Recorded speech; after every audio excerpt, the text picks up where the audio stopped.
For 6 months I had followed the faintest traces buried inside altered financial statements, and all of it had led me here, to the pale light of my phone screen at 9:30 on a Tuesday night. A message from an unknown number, so brief it chilled me to the bone. Soralina, 10 o'clock tonight. Bring nothing. Come alone. You want proof. I read the message again and again, every word sinking into my skin like a splinter, pressing tight against my chest. 6 months of chasing doctored documents, fabricated contracts, and budget sheets stained with hidden motives had taken my sleep, shaken my confidence, and nearly stripped me of my faith in justice. Yet now, one quiet line arriving so late at night felt like the final turn in the road, the last threshold, the edge of either freedom or a trap I would not see until it closed around me. I rose from my desk, the scrape of my chair slicing through the wooden floor with a cold, metallic sharpness. Boston at night was drowning in a thin, relentless rain, each drop striking the window like a heartbeat thrown out of rhythm.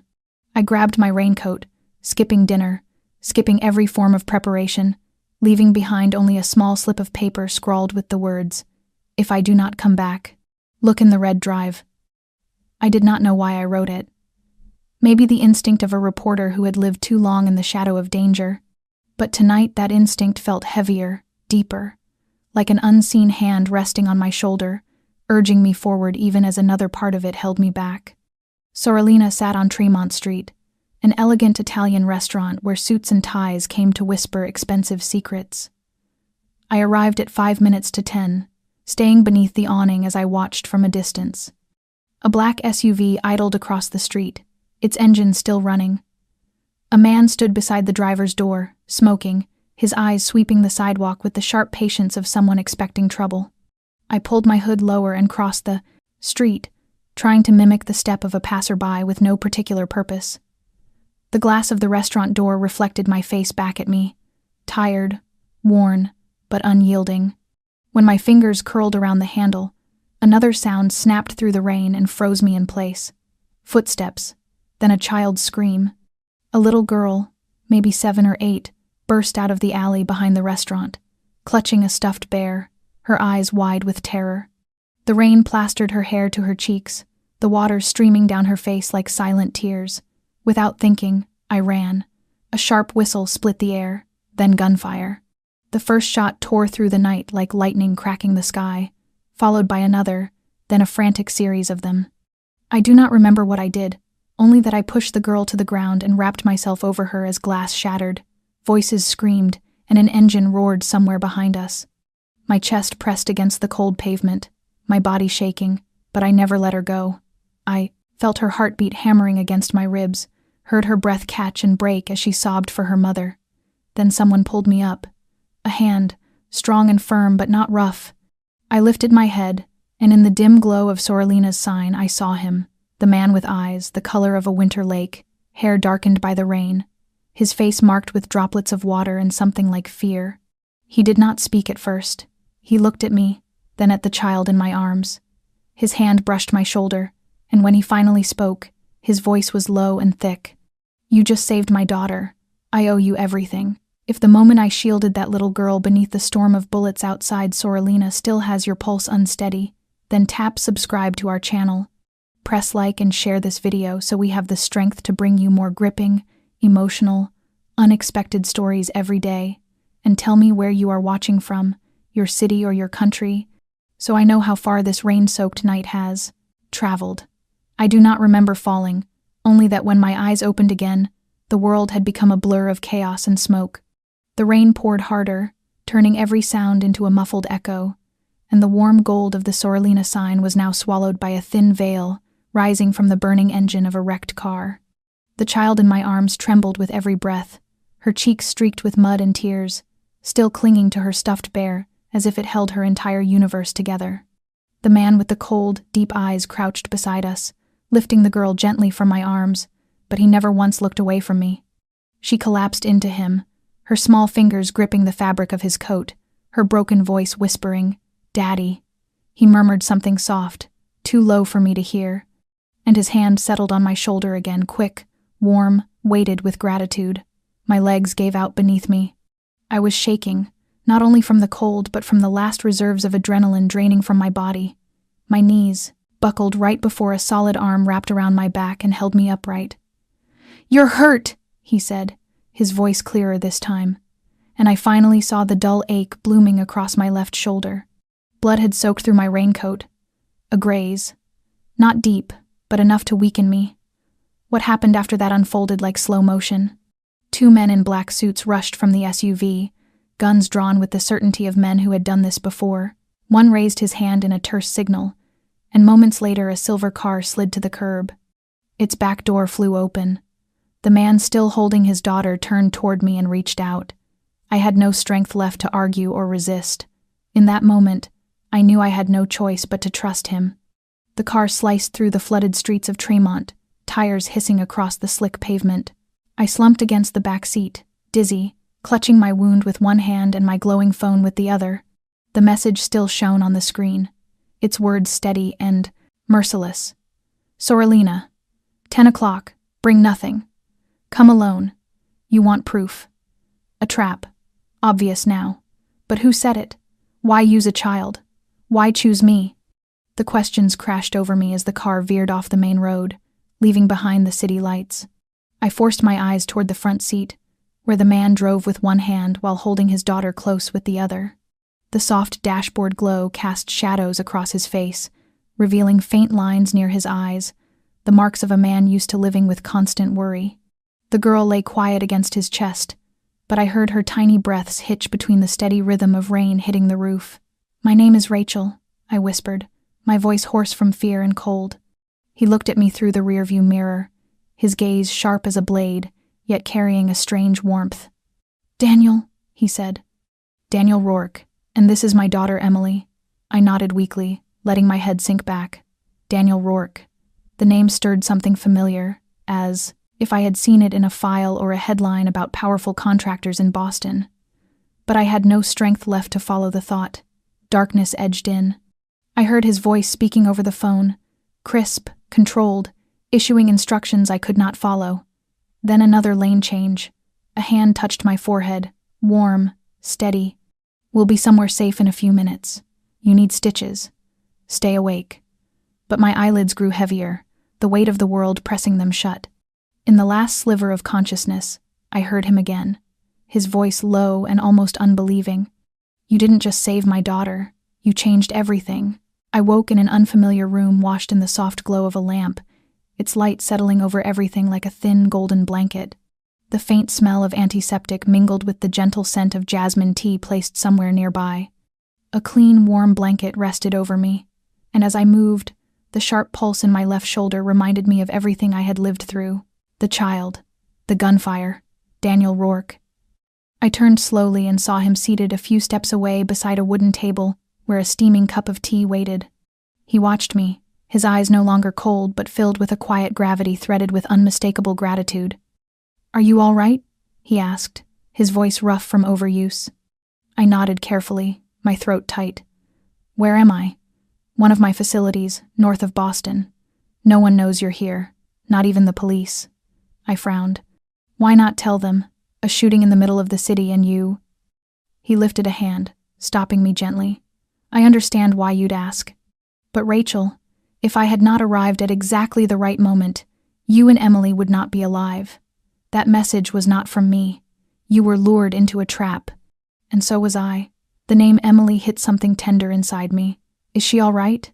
He nodded, and for the first time a small, fleeting smile touched his face. "She's sleeping. There's a nanny with her. She's safe." He stood, poured more tea into my cup, then sat again, studying me with a deliberation that made the air feel still.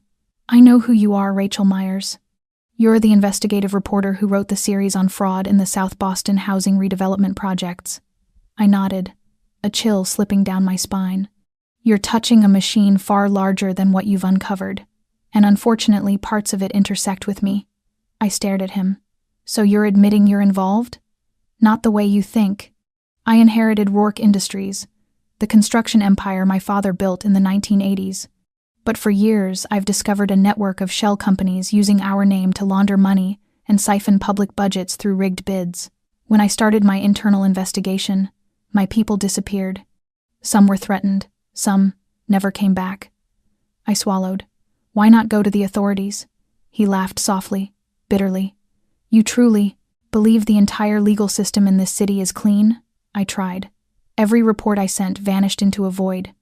Once, someone nearly planted false evidence to put me in prison. I learned the lesson. I cannot fight through normal channels. I looked at him carefully. Something in his voice, in his steady, unflinching gaze, made it impossible not to believe him. He did not resemble the smooth, detached men I had exposed in my work. There was a heaviness in his eyes, the exhaustion of someone who once believed fiercely in doing what was right, someone who had been repeatedly betrayed and yet refused to surrender. Then why save me? I asked softly. He leaned forward, his expression darkening into something painfully sincere. Because you saved my daughter. I won't let anyone touch you again. But more than that, I think we may be on the same side.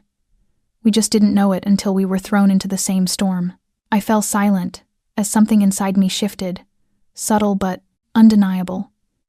In barely 24 hours, my world had been turned inside out. And now, sitting before me, was a dangerously complicated man, not because he wielded power or violence, but because he knew too much, had lost too much, and yet still held on to the truth.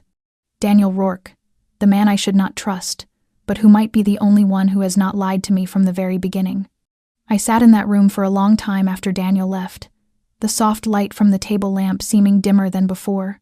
Or perhaps it was simply that my mind had begun to sink into a darkness no light could pierce. Everything he said clung to me, each detail sharp as a needle pressing into my awareness, unraveling a string of questions I had once believed I already knew the answers to. I had thought I understood the way the system worked, that if I followed the money, traced the contracts and invoices, the truth would eventually rise to the surface. But now I was beginning to understand that what I had touched was far more than a budget scandal. It was a network, fed by silence and fear, and by hands gripping power at levels I had never imagined. The door opened quietly, and Daniel stepped inside with a tablet in his hand. He set it on the table and slid it toward me. I want you to see this, not to convince you, but so you understand what you are facing. I took it, and the screen lit up with folders labeled under names I recognized only faintly. Mercer Holdings, Westbrook Developments, Halley Construction, all companies I had encountered during my investigation. But when I opened each folder, it was not financial reports that appeared. It was internal emails, fabricated payrolls, wire transfers to foreign accounts, even grainy photographs of private meetings between corporate executives and city officials. Faces I had interviewed, hands I had shaken, people I once believed were allies in bringing truth into daylight. Daniel sat across from me, watching every shift in my expression as if measuring how much shock I could withstand. I hired a team of data analysts, cybersecurity experts, and private investigators.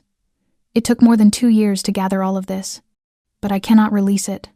Every time someone tries to speak up, they are fired, they disappear, or worse.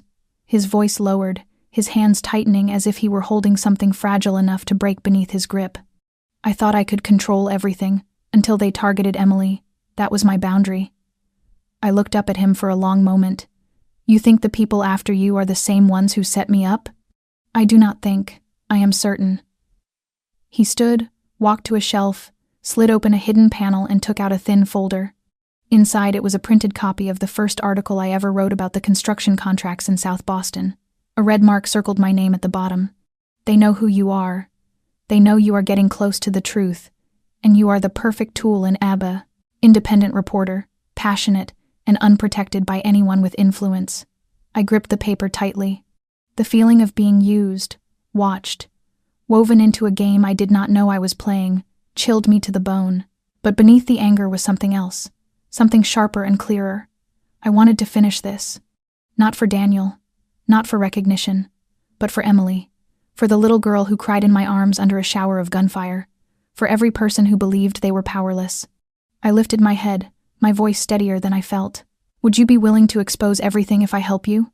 Daniel held my gaze, and in that silence I saw something awakening in him, something long buried. If you are willing to walk into this darkness with me, I will not let you walk it alone. I did not know whether I was making the right choice, but I knew one thing with certainty. The truth was here, in the dark, and we would be the ones to drag it into the light. I left Daniel's safe house the next morning in a black SUV with tinted glass and temporary plates. No name, no address, no paperwork. Logan was behind the wheel, quiet, observant, glancing at the rearview mirror every so often to make sure I was still all right. Daniel did not come. He said he had things to arrange, and he reminded me to collect only what I truly needed from my apartment and return immediately. I understood the risk, but there were things I could not leave behind, not because of their monetary value, but because they were clues, data, pieces of a truth I had spent more than half a year chasing. The old backup drive, the handwritten notebook I had not digitized, and the only letter my mother ever left me. When the SUV turned onto my narrow street, my heart began to race. From a distance, everything looked normal, but as we got closer, a strange stillness settled over the block. No cars parked at the curb, no dog barking next door, and there was a smell, thick, sharp, unmistakably scorched. Logan braked hard. I ran from the car, my pulse pounding against my ribs, but when I reached the front door, I stopped short. The door was charred, a window shattered, edges blackened with soot. I pushed inside. Everything was nearly destroyed. The kitchen burned black, the living room collapsed into itself, the books I once stacked neatly now, nothing more than curled ash. I stepped slowly through the ruin, feeling as though I were walking through a graveyard of the months I had devoted to the truth. My desk had collapsed, the hard drive gone without a trace. I knelt where my archive corner used to be, lifting charred fragments of wood and paper, but there was nothing left to save. A damp, smoke-stained scrap clung to my hand, the faded letters barely legible. "If I do not come back." I recognized it instantly, the note I had scrawled the night before, the last message I left behind, before stepping into a meeting that was never meant to be safe. Anger surged through me like a rising tide. This was no warning. This was retaliation, a clear message that I had crossed a line they would not allow. Logan was behind me before I realized it, tension written across his face. "We need to go now. The police will be here any minute, and I do not know who will be writing the report." I stood slowly, struggling to accept what my eyes refused to deny. How did they know? "Your phone may have been compromised, or someone could have seen you with Daniel. But if they acted this fast, it means you have something they fear." I clenched my hand, sharp pain flaring as a shard of glass cut into my palm. Blood dripped onto the gray ash like a punctuation mark carved from rage. I left without taking anything, because there was nothing left to take. No data, no papers, no intact memories. But I carried with me the hostility of an enemy who had finally shown its face, and a resolve sharper than anything I had ever known. When the SUV pulled away from the street, I did not look back. That apartment was no longer a home. It was a declaration of war, and this time, I would not simply defend myself. I would strike back. The SUV crossed the Longfellow Bridge in the cold gray morning, leaving behind the ruins of my old life and carrying me into a world utterly different. As we reached the quiet stone-lined streets of Cambridge, a 3-story federal-style mansion emerged, its red brick facade partly veiled by ivy turning color with the season. It did not flaunt its wealth but carried a calm, deliberate strength, much like the man who owned it. Logan parked, stepped out first, and opened my door. The heavy wooden entrance led into a wide foyer with walnut floors, high ceilings, and the faint scent of old wood mingled with fresh coffee lingering in the air. A silver-haired woman with a compact frame and the posture of a seasoned housekeeper greeted me with a nod and guided me upstairs. "This will be your room. Mr. Rourke gave instructions to have everything prepared," she said, her voice soft, offering no unnecessary embellishment. The room was simple but complete: white sheets, a large bed, a desk by the window overlooking a small garden where a wooden swing hung motionless between 2 maple trees. I did not know when I would next see a place I could call home, but in that moment, the silence in the room felt like a temporary fortress against the storm gathering at our doorstep. I stood by the window for a long time, staring at nothing, my mind still tangled in the chaos of what had happened. Daniel appeared behind me, moving so quietly I had not heard him approach. He wore a charcoal shirt and carried a mug of coffee still steaming in his hand. "I am guessing you did not manage to save anything from the apartment." I turned to face him. "They burned everything. Not a single thing left." "I am sorry, Rachel." I shook my head. "It is not your fault. I knew the risk. I just did not expect them to act this quickly. Daniel set the mug down and stepped closer. From now on, you stay here. My security team covers this entire area. No one except my people knows where you are. And if necessary, I can have Emily out of the city within an hour. Is she all right? I asked, a sharp ache stirring in my chest at the memory of holding her beneath the gunfire. She is still frightened, but better. You made an impression on her. His voice softened, a rare warmth cutting through the cold days behind us. I sat at the desk and opened the laptop Daniel had prepared for me. Inside its drive were copies of everything he had shown me the night before, but now there was an additional folder labeled Deep Leaks.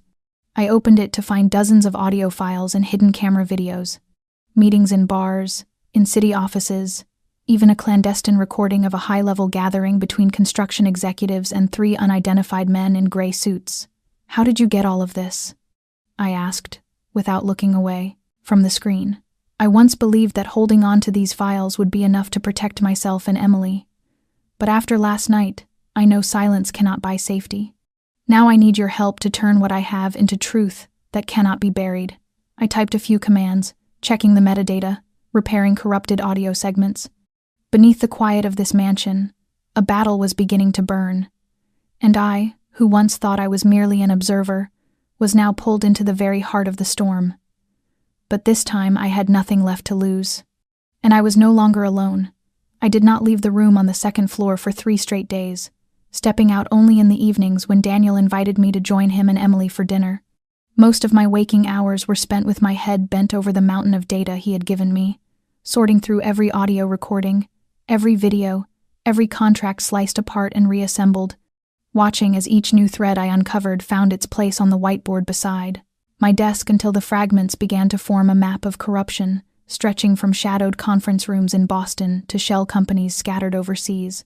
Yet it was the house itself, the place where I was living for now, that began to reveal pieces of Daniel he had not spoken aloud. One late night, while searching for an encrypted scan, I stepped out to get a glass of water. The dim hallway was washed in the glow coming from the living room below, and I found myself stopping midway, compelled by something I could not name. I descended slowly, my feet guiding me toward the light without conscious thought. The living room was empty, the fire still burning, and beside it a door I had not noticed before stood slightly ajar. Inside, the soft flicker of a large monitor illuminated walls paneled in thick, dark wood. A long row of surveillance screens filled the room, covering every corner of the estate. I stepped inside and froze when I saw my own reflection in one of the feeds. Logan sat at the control desk, jotting down notes.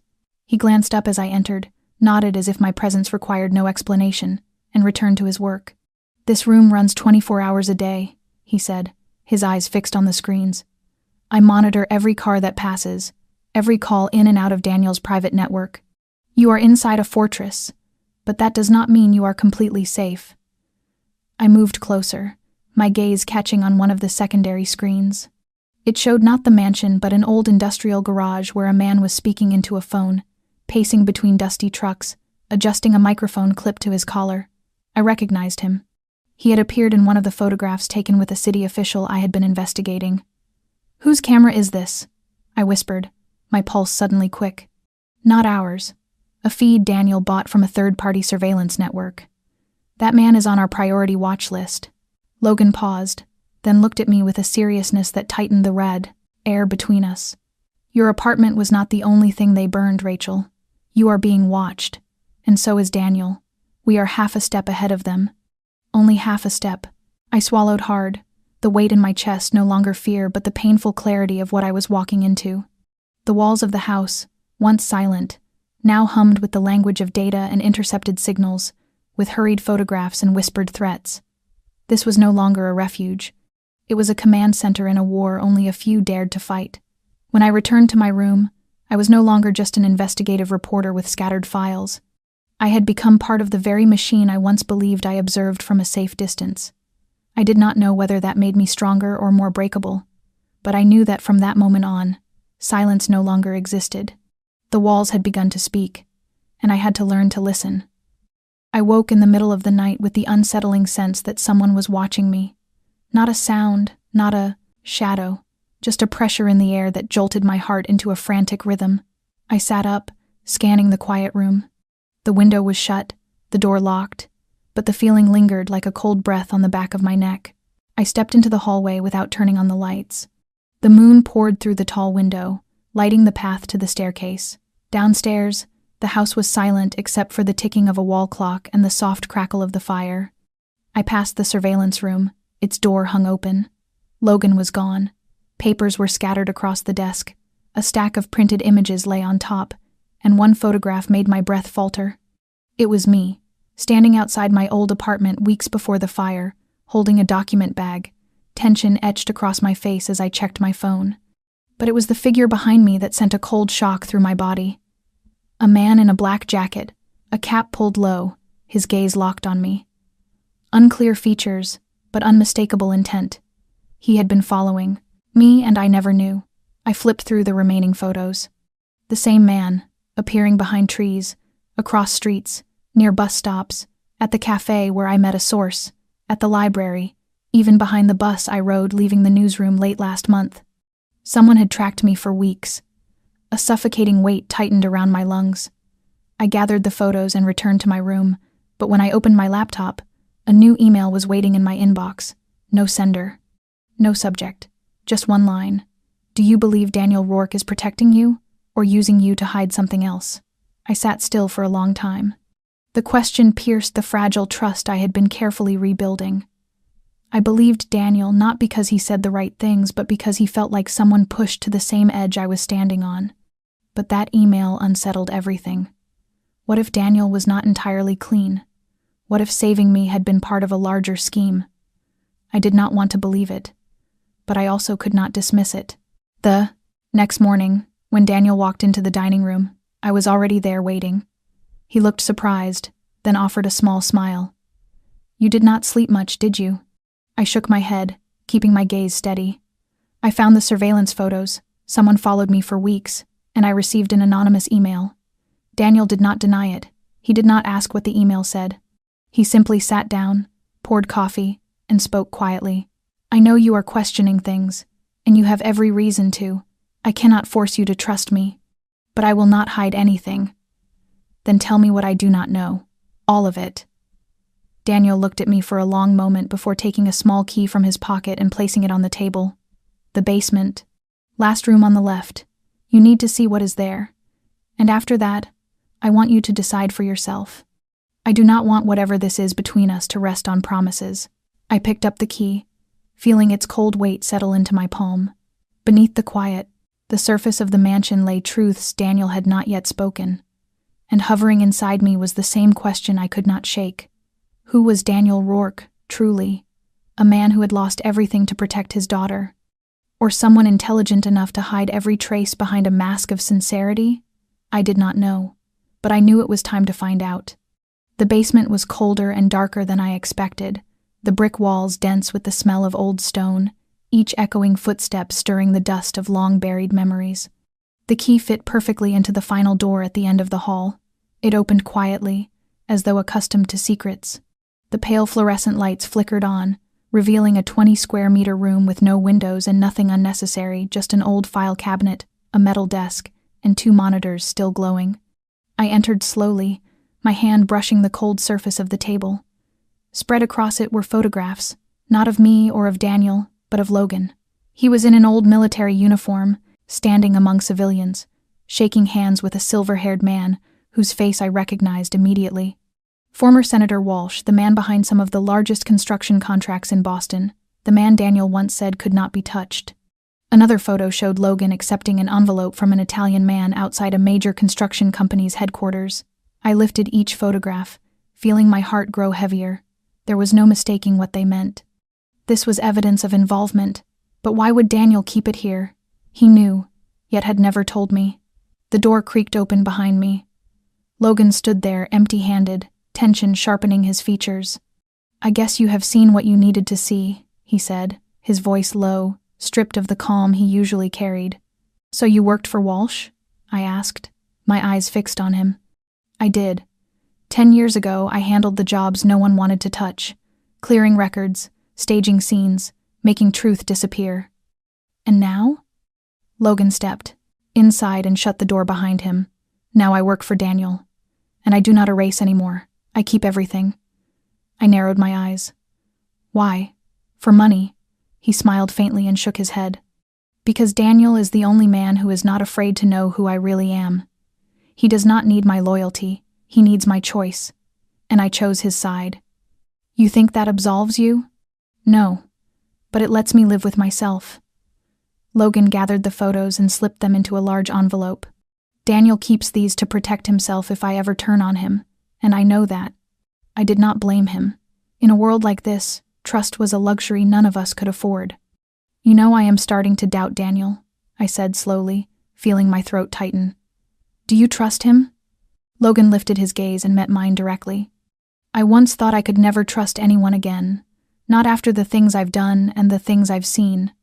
But then I watched Daniel hold his daughter in the middle of a storm, trembling not because he feared dying, but because he feared she would be hurt. A man like that, if he hides something, he is not hiding it to do harm. I did not answer him. His words did not erase my doubts, but they stirred something else inside me, a reminder that trust is rarely built on evidence but on those unguarded moments when someone chooses honesty, even though no one is watching. I stepped out of the basement and left Logan alone with the photographs he would never be able to erase from his mind. When I reached the ground floor, Daniel was already standing at the foot of the stairs, waiting, saying nothing, only watching me with a quiet question in his eyes, asking without words whether I believed in him. But I did not answer, because sometimes the hardest questions are the ones that never need to be spoken. Daniel did not ask what I had seen downstairs. He simply looked at me for a long time, as if waiting for something neither of us could name. I passed him without speaking, carrying with me not suspicion, but a quiet, aching emptiness. I no longer knew what was real or what was manipulation, where trust ended and strategy began. Everything felt like a chessboard, and I was no longer sure whether I was playing the game or being played by it. Rain began to fall at midday, heavy and cold, as if the entire city were trying to wash away its own dirt. I sat in the small library filled with old books and the faint smell of damp paper when Daniel entered carrying 2 cups of hot tea.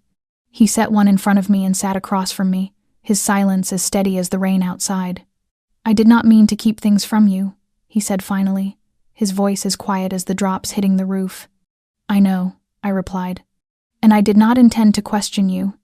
Everything is happening too fast, too violently, and I no longer know what I should believe. He nodded, his eyes drifting into the distance. I once thought I could control it all, that if I kept enough evidence and enough loyal people, I could shift the balance. But when Emily was targeted, all of it fell apart. He paused, swallowing whatever weight pressed on him. I lost my mother young. My father was too consumed by work to notice I was growing up as a shadow. I thought I would never have a family.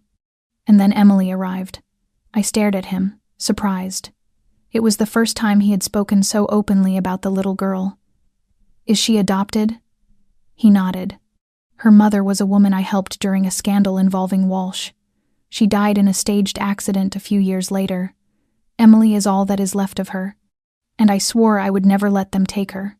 I looked at him, seeing for the first time the thin line balancing the 2 people sitting across from each other. One carrying a fractured belief patched together with dangerous choices. The other carrying doubt layered over every truth she tried to trust. We are trapped, aren't we? I asked softly. You and I, in a game neither of us is allowed to walk away from. Daniel gave a small, sorrowful smile. Yes, but sometimes being trapped is the only way to find the one path that remains. I lifted the cup, the warmth of ginger and honey sliding down my throat, soothing and suffocating all at once. I do not know how this will end, and I am not sure I will survive if I see it through. I am not sure either, he admitted, his voice steady and honest. But if you leave, I will not stop you. And if you stay, I will fight beside you to the very end. I nodded, wordless, feeling something shift in the rhythm of the rain. Not the world, but us. 2 people who were strangers not long ago, each carrying a scar, a choice, a past not yet fully spoken. But in that mansion, with its whispering walls and rising secrets, we were no longer just allies. We were 2 people bound by the same truth, and perhaps the only 2 still willing to face it head-on. I sat before the whiteboard in the long library, a worn red pen in my hand, drawing connections like someone trying to escape a maze. Daniel stood behind me with his arms crossed, silent but attentive, while Logan occasionally entered with new documents or plugged in a fresh drive. The room had ceased to be a sanctuary of knowledge and had transformed into a command center for a quiet counterattack. I wrote one word at the center of the board: connection. Because all we had were fragments, illegal transactions, covert calls, surveillance images, key figures scattered across multiple levels of society. What we lacked was the single thread running through them, the one that could not be dismissed or buried.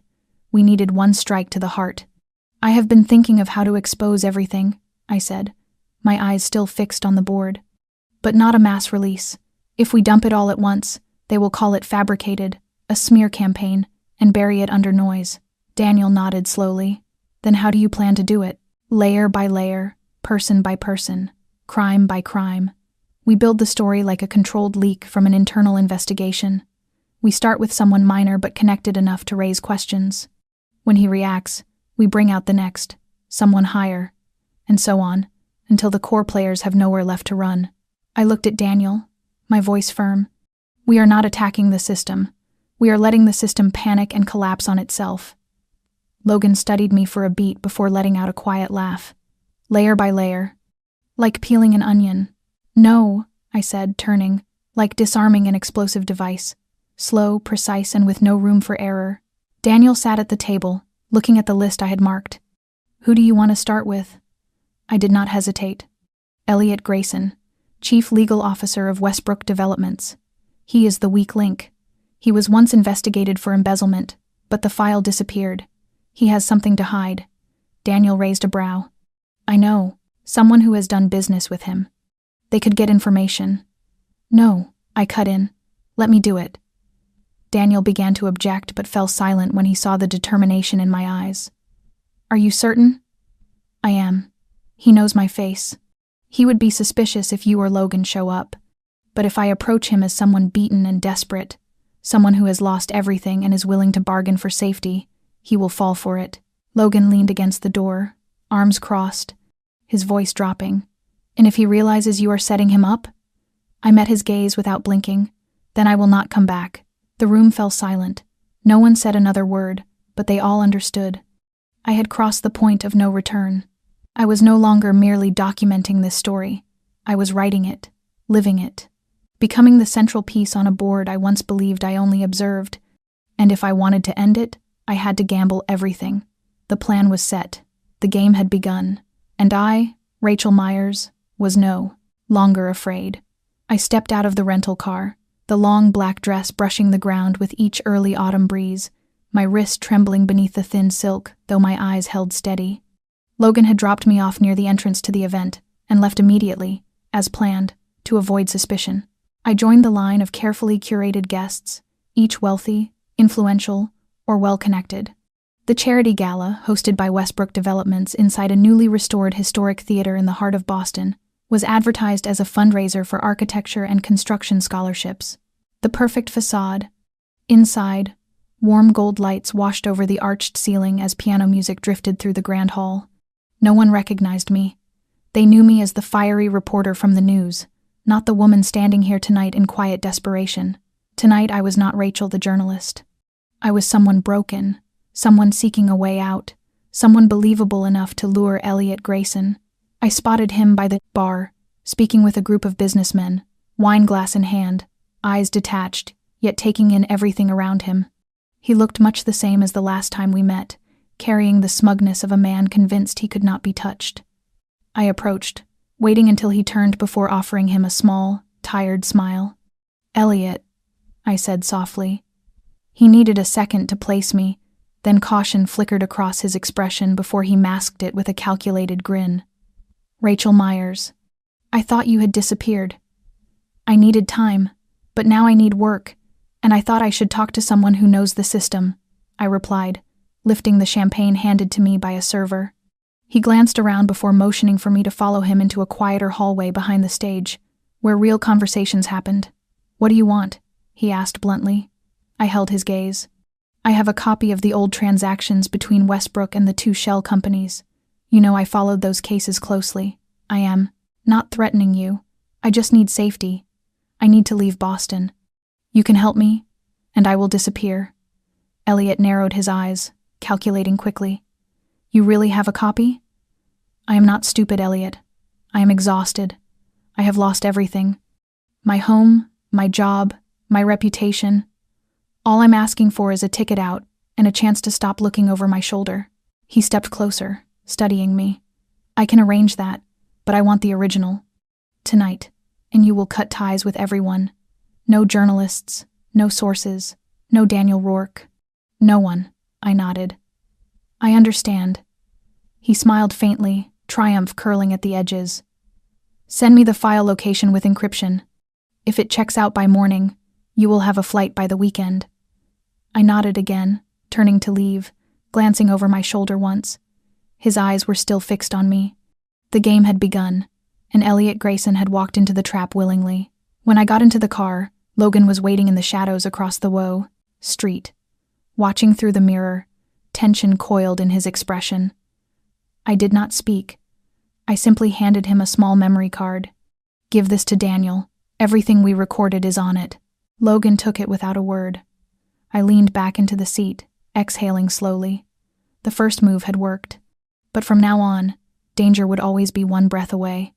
I woke at 6 a.m. to the soft vibration of my phone beside the pillow. A single encrypted message from Daniel containing only 4 words. "He has reacted already." I sat up at once, a cold wave running down my spine despite the warmth of the room. In my mind, I saw Elliot Grayson standing smugly in last night's shadows, believing he held the reins. But in reacting so quickly, he had exposed a weakness, and Daniel had watched every move he made throughout the night. When I went downstairs, I found Logan seated before the surveillance monitors, the bluish glow from the screens sharpening the tension in his face. He gestured for me to come closer. "He left the gala at 11:40, he said. "Didn't go home, went to a small office in the Southern District. We've had eyes on that place for months, but nothing significant, until last night." I fixed my gaze on the screen, watching Elliot walk into a weathered 3-story building, a sham law office Daniel once told me was connected to Westbrook's asset seizure network. He was not alone. A tall man in a gray suit followed behind him, his face obscured by the shadow of a cap. Logan enlarged the frame and adjusted the brightness. When the image sharpened, both of us fell silent. The man was unmistakably Stephen Corll, Walsh's right hand, a figure many believed had died in a car accident 2 years earlier. "We just touched something no one dares talk about," Logan murmured. "If Corll is alive and running the network from the shadows, Elliot is not the head. He's a link in the chain." My hands tightened as I forced my voice to remain steady. "Do we have audio?" "We do, but most of it's distorted. Still, we pulled a few words from Corll." Logan pressed play. A low voice, almost a whisper, filled the room, saying, "If she survives through the weekend, I will handle it myself, clear the path." For several seconds, my heart simply stopped. I knew exactly who he meant. Logan paused the video and turned to me, worry unmasked in his eyes. "Rachel, you cannot go back into the city alone anymore. This is no longer a game of cards. This is a hunt." I nodded slowly, though my mind was already racing past fear. "I know, but he doesn't know I heard him, and I'm going to use that threat to bring him down." Logan frowned. "What are you planning?" We leaked the audio to a small, clean outlet, one credible enough to draw attention, but not big enough to be bought off immediately. All we need is a question. Why is a man believed to be dead discussing the murder of a journalist? Logan took a moment, then nodded. "And while the story spreads, Elliot will scramble to erase his connection to Corll." "Yes, and when he moves, we track him. He will lead us straight to the center of the network." This time, Logan looked at me with something new respect, solemn and heavy. "You realize you're gambling with your life." I let out a quiet breath, unsure if it was courage or the edge of despair that shaped my smile. "I don't have any other choice, and I'm not the only one being threatened." In that moment, I was no longer the one running. I was the one setting the trap. And this time, no one else would fall before the truth came to light. Later that afternoon, I sat alone in the library as daylight softened behind the sheer curtains, casting a pale gold haze across the desk. Sheets of transcribed audio lay scattered before me, but my mind was far away, thinking about Melissa, She had once been my partner on a long investigation into a financial scandal involving a private hospital chain in Massachusetts, but unlike me, she eventually stepped back from the field. After nearly losing her life to a death threat, she chose to retreat into a quieter existence, running a small blog that curated political and social news from independent sources. That was exactly why I needed her. She remained invisible to the bigger predators, yet credible enough not to be dismissed. I found her name in my contacts and dialed. She answered on the fourth ring, her voice groggy. "Rachel? My God, you're actually alive?" I managed a faint laugh, though my voice was brittle. "Still alive, though I'm not sure how much longer. I need your help." She did not hesitate. "Tell me." "I have audio proving that Stephen Coral is alive and directing the political and economic manipulation behind Westbrook. I need it published, not by a major outlet. I need a place clean enough not to be shredded before people even see it." Melissa exhaled sharply. "You know, I promised myself never to touch this kind of thing again. But Rachel, if this is true, this isn't a scandal. It's a war. I know, and that's why I can't ask anyone else. You're the only person left who still believes in the truth without fearing its cost." She was silent for a long time. I waited, knowing she needed space to confront the ghost of her old fear. Eventually, she sighed. "Send me everything, but I need full files, untouched, and I need confirmation from another source in case it blows up so I can protect myself. Logan will call you. He works with Daniel Rourke." "Rourke? The reclusive financial puppet master?" "Not so reclusive anymore. They came after us, and he's the only one willing to step into the fire with me." Melissa let out a humorless laugh. "You know you're dragging me back into the flames, right?" "I know, and you can walk away any time." "I can't walk away, Rachel. If I walk away, I'll be just like them." "I already did that once, and it nearly killed you at Dorchester Hospital." I remembered the 8-month chase for hidden financial records, only for her to pull out after an anonymous threat. She carried that guilt for years. Now I was giving her a chance to reclaim the voice she had abandoned. "I'll send everything within the hour," I said. "When you publish, don't use a sensational headline. Just ask one question. Can the dead return to run the underworld?" Melissa let out a small, tense laugh. And then wait to see who calls you first." When the call ended, I sat motionless for a moment. Everything was set in motion. There was no turning back. I was placing my life, and Melissa's, and Daniel's, and Emily's on the line for a story that, if it collapsed, would erase all of us without a trace. But I had learned one truth through all of this. Silence is never safety. This time, I chose to speak. Melissa chose to speak. And the truth would not stay buried much longer. Melissa's article was posted the next morning on the little blog she once believed would be her refuge from the toxic world of journalism. But within 3 hours, it had been shared over 200,000 times. Independent news channels picked it up, and online forums lit up like a wildfire tearing across dry earth. Can the dead run the underworld? The question was a match to a powder keg. Logan monitored the social media surge while Daniel stayed glued to the phone, rearranging safe accounts and temporary hideouts before the network retaliated. As for me, I sat in the attic workspace on the 3rd floor, watching the original video of Elliot and Carell again, the 100th time in 2 days. Each word had burned itself into my mind, a haunting echo from a man who should no longer exist. I was about to stand when my phone buzzed. A message from an unknown number, with no name and no traceable header, containing only one line. "Do you really think you're the only one with a copy?" I froze, every piece of me turning to ice. Logan entered the room at that exact moment, his hand instinctively tightening near his holster when he saw my face. I handed him the phone. He read the message once, then immediately activated a lockdown on the mansion's internal network. "Someone else has the file," I whispered, barely recognizing my own voice. Logan nodded grimly. "And if he sent this to you, he wants you to know he holds the advantage." Daniel came in moments later. I told them everything, including something I had never mentioned before, that I once backed up the original file to a secondary cloud vault I used only in emergencies. Only one person knew I had that habit, a man who had worked beside me for 3 years at the newsroom, someone I had trusted without hesitation. His name rose in my mind like a wound reopening. Gavin Porter. I called him immediately. The phone rang 3 times before he answered with a casual, almost amused tone. Rachel. It's been a while. The whole world seems to be talking about you. You took it, I said quietly. The original. You made a copy when you were in post-review. You backed up everything to protect me, didn't you? There was a long silence. I thought I was protecting you, he said softly.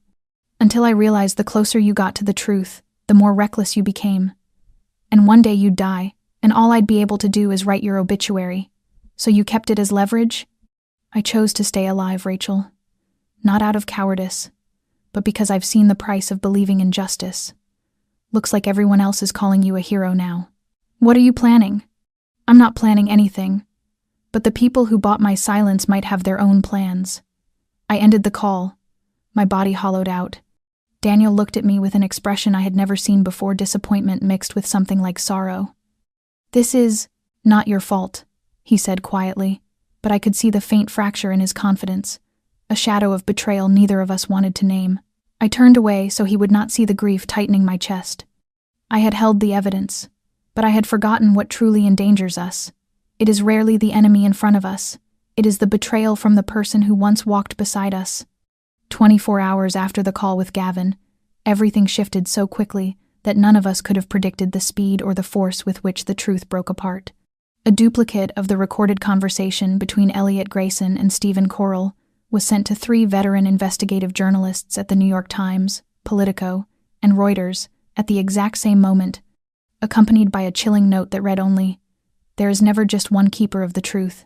In that instant, the narrative no longer belonged to me or to Daniel or to anyone who thought they could control its trajectory. The question surrounding Stephen Corll became the nation's obsession. News networks replayed the clip alongside enhanced surveillance stills, frame by frame, while independent research groups analyzed every syllable, comparing it to his archived speeches to confirm his identity. And then, precisely at 8 in the evening, a statement came from the Boston division of the FBI. "We have formally opened a federal investigation into individuals and organizations potentially involved in financial violations, identity concealment, and money laundering conspiracies tied to federal contracts spanning more than 1 decade. Daniel sat motionless in front of the screen when the announcement aired. Logan exhaled heavily and set his gun on the table as though, for the first time in weeks, he could draw a breath not poisoned by fear. But I felt no relief, only a deep cold settling into my bones, because from that moment forward, no one remained outside the storm. That night, an FBI agent appeared at the gates of the estate. He introduced himself as Special Agent Julian Carter from the Internal Corruption Task Force. He wore no suit, no visible badge, but every controlled movement told us he had not come for casual conversation. Daniel led him into the library. I sat beside him, Logan standing behind us like a silent pillar. Carter took a slim file from his coat and laid it on the table. Inside were photographs of me, Daniel, Logan, and Melissa. My breath caught the moment I saw her face among the documents. Carter's voice was steady, neither threatening nor soft. "We know you were the first person to contact Melissa Taylor to initiate the release of the recording. We also know she left her home earlier this evening. Her phone is off. Her location is unknown. She has been missing since 6 o'clock. My throat tightened painfully. I rose from my chair, but Daniel's hand stopped me. "What are you implying?" I asked. "She was taken?" Carter shook his head slowly. "We cannot conclude that. But the fact that she disappeared immediately after receiving a call from a number associated with Gavin Porter raises concerns of coordination." My heartbeat turned feral.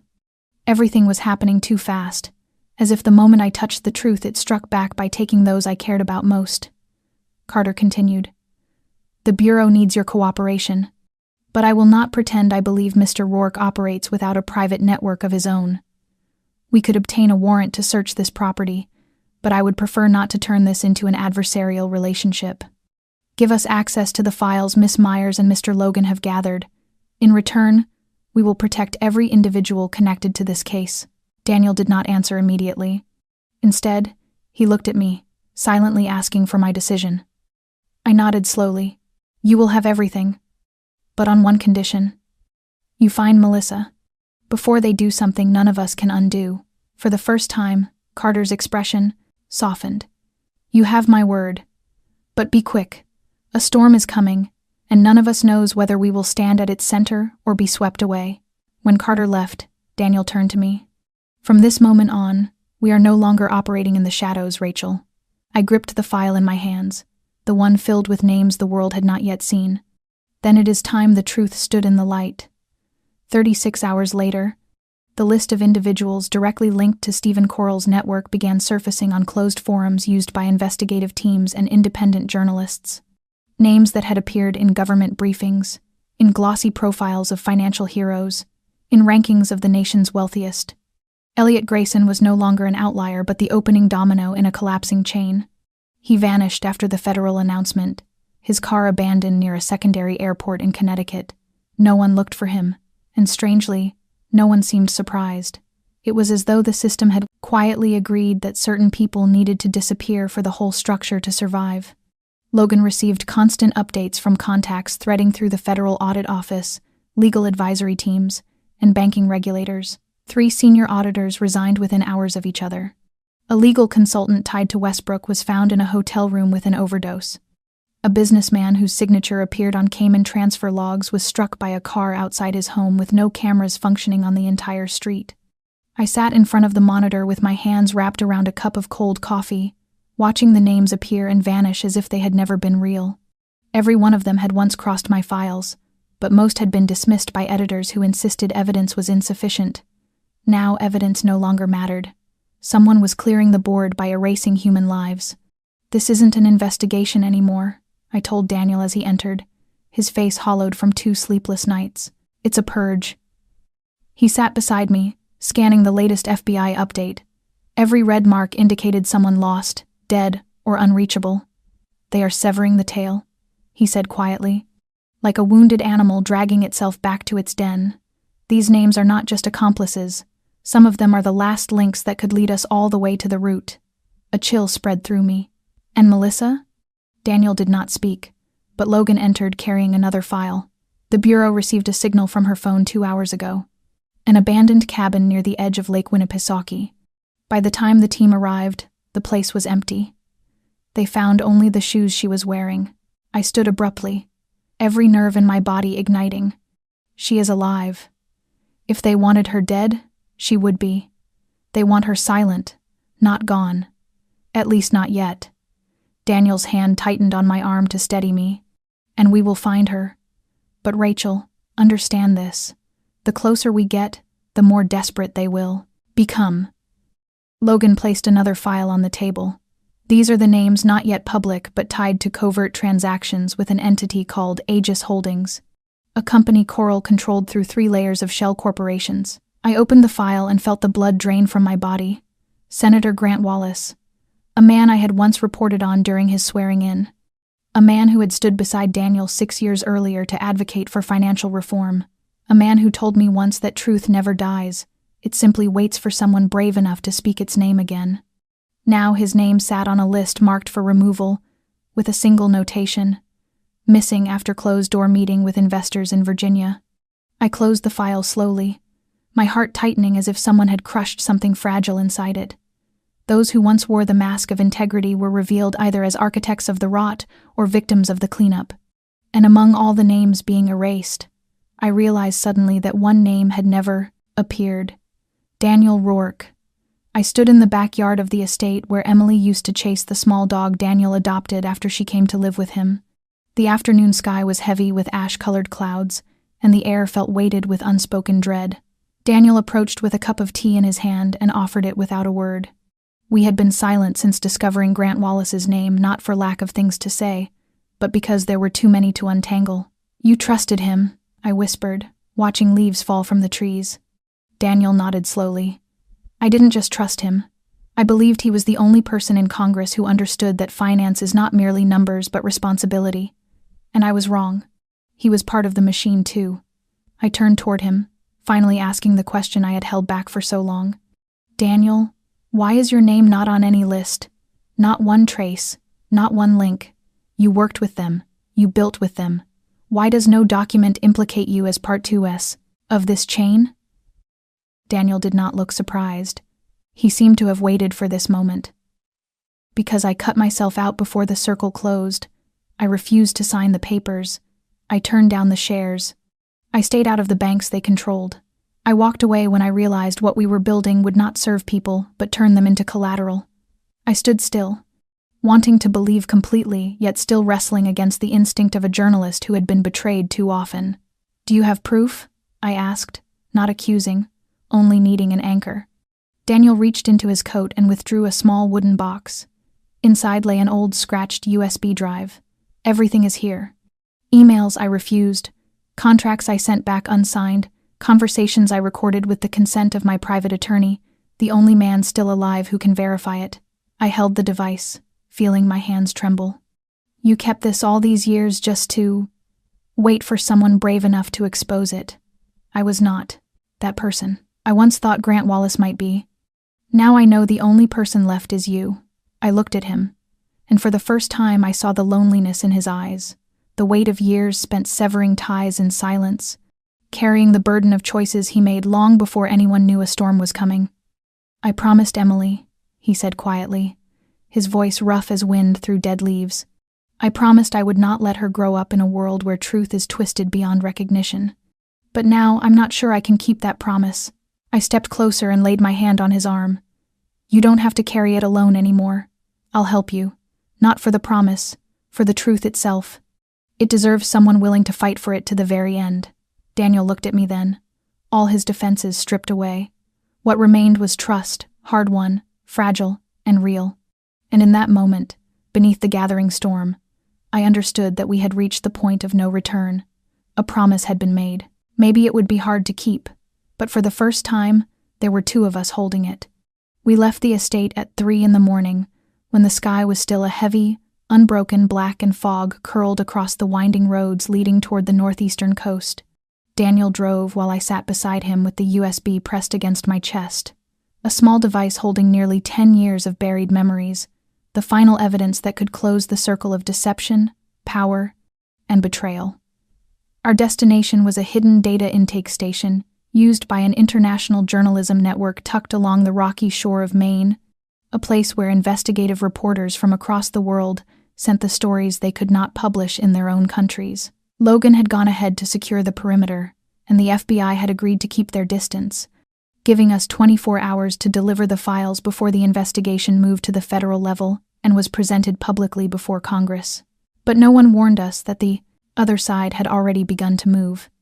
As the car curved along a narrow strip of road beside the bay, I noticed flashing lights in the distance, a black SUV following far too closely.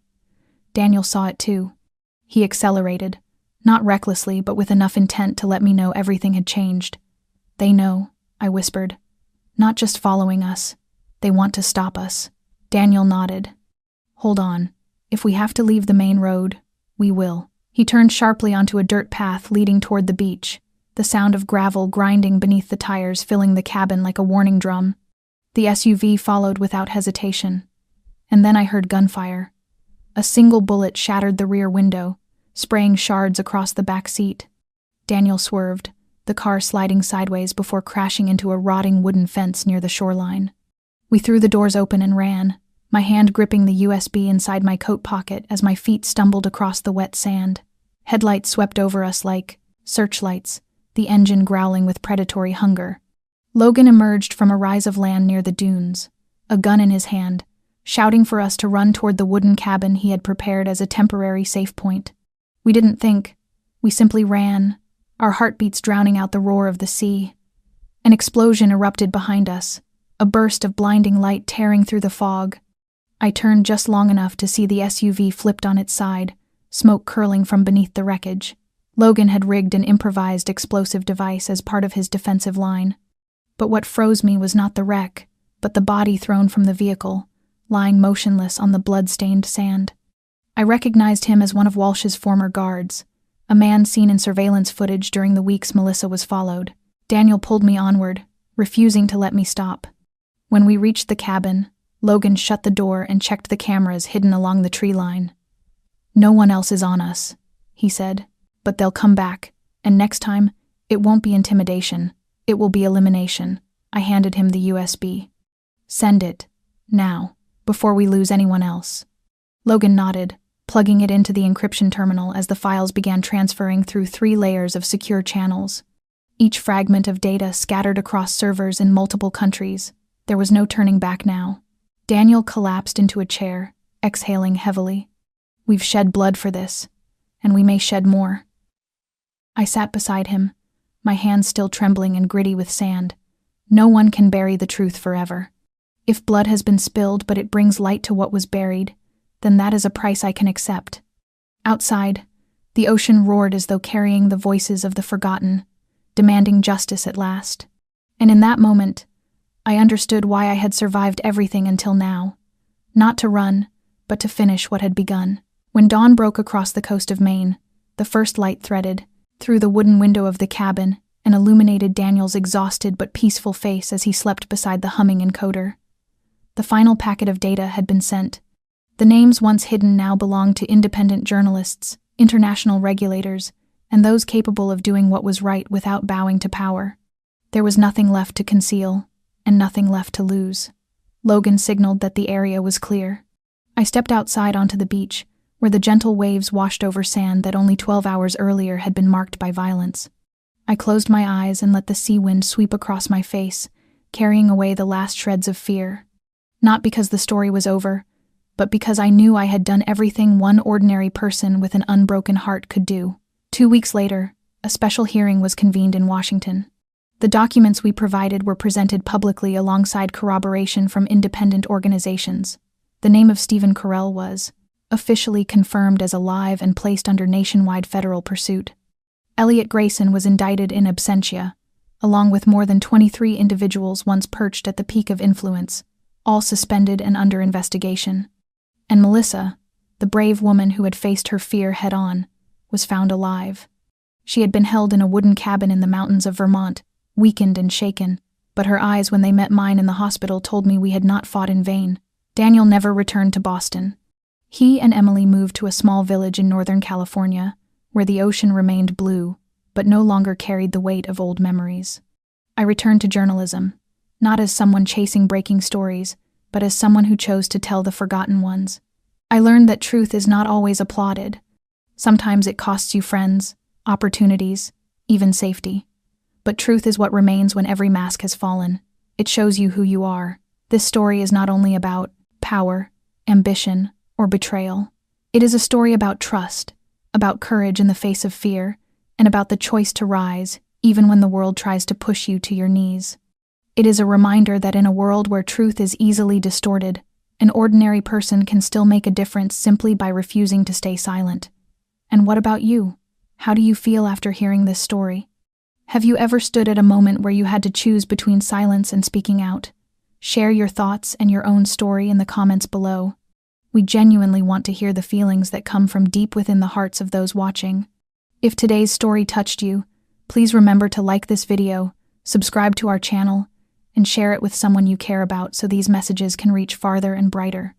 Every day, we bring you real, heartfelt stories about life, humanity, and the quiet triumphs of compassion. Thank you for staying with us until the final moment.